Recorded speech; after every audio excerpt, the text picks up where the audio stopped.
ایک بات ہے، ایک ایسی بادشاہت کی جہاں فرشتے آسمان میں فوج بن کر پہرا دیتے تھے اور ہوا ایک تخت کو اپنی پیٹھ پر اٹھا کر پھرتی تھی۔ ایک ایسی طاقت جس کے سامنے جنات بھی سر جھکا کر کھڑے رہتے تھے۔ لیکن اس عظیم دربار میں ایک دن کچھ ایسا ہوا جس نے تاریخ کا رخ ہی بدل دیا۔ ایک چھوٹا سا پرندہ جس کا نام تھا ہدہد، اس کی غیر موجودگی نے ایک ایسا راز کھول دیا جس سے ایک ملکہ کی سلطنت کا سچ سامنے آ گیا۔ سلیمان علیہ السلام کا دربار لگا ہوا تھا۔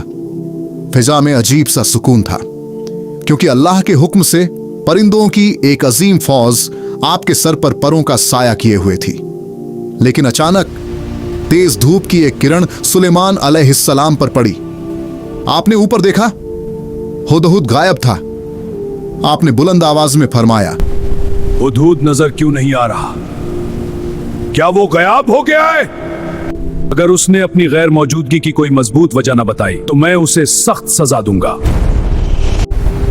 یا اسے ذبح کر دوں گا۔ دربار میں انسان اور جن خاموش ہو گئے۔ سب سوچ رہے تھے ہدہد گیا کہاں؟ تھوڑی دیر بعد ہدہد واپس آ گیا۔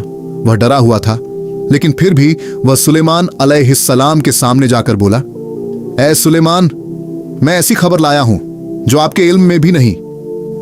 یہ سن کر دربار میں انسان اور جن حیران رہ گئے۔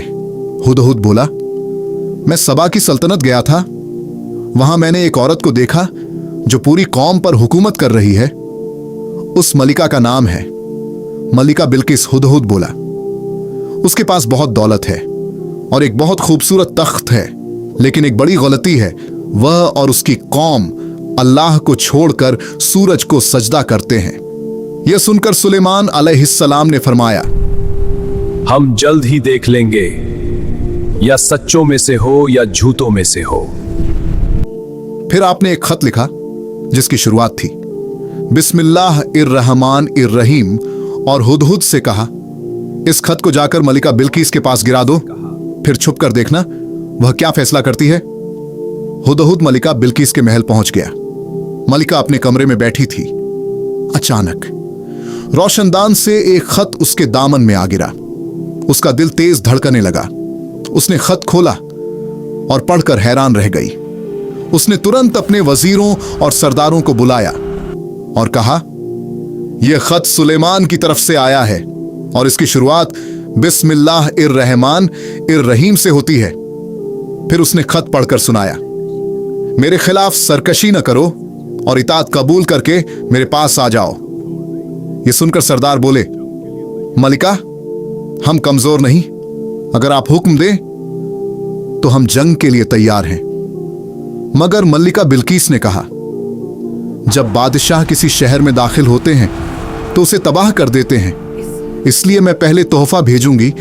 اگر وہ صرف دنیا کا بادشاہ ہوا تو مال دیکھ کر خوش ہو جائے گا، لیکن اگر وہ اللہ کا نبی ہوا تو وہ ان چیزوں کو ٹھکرا دے گا۔ پھر تحفوں سے لدے ہوئے اونٹوں کا قافلہ یروشلم کی طرف روانہ ہوا۔ جب قاصد سلیمان علیہ السلام کے دربار میں پہنچا اور تحفہ پیش کیا تو سلیمان علیہ السلام نے فرمایا، کیا تم مال کے ذریعے میری مدد کرنا چاہتے ہو؟ جو اللہ نے مجھے دیا ہے وہ تمہاری دولت سے کہیں بہتر ہے، اور قاصد کو واپس بھیج دیا۔ پھر ملکہ بلقیس سمجھ گئی کہ یہ کسی عام بادشاہ کا مقابلہ نہیں، یہ اللہ کے نبی ہیں۔ پھر وہ خود سلیمان علیہ السلام کے پاس آنے کے لیے روانہ ہو گئی۔ ادھر سلیمان علیہ السلام نے دربار میں کہا، کون ہے جو بلقیس کا تخت اس کے آنے سے پہلے یہاں لے آئے؟ ایک جن کھڑا ہوا، مگر پھر آصف ابن برخیہ جن کے پاس اللہ کی کتاب کا علم تھا، انہوں نے کہا، میں یہ تخت آپ کی پلک جھپکنے سے پہلے لے آؤں گا۔ اور جیسے ہی سلیمان علیہ السلام نے پلک جھپکائی، بلقیس کا تخت سامنے موجود تھا۔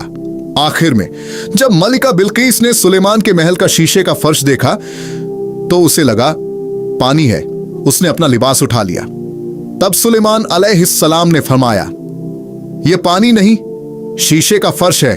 اس وقت ملکہ بلقیس کو حق سمجھ آ گیا اور اس نے کہا، اے میرے رب، میں نے اپنے نفس پر ظلم کیا، اب میں سلیمان کے ساتھ اللہ پر ایمان لاتی ہوں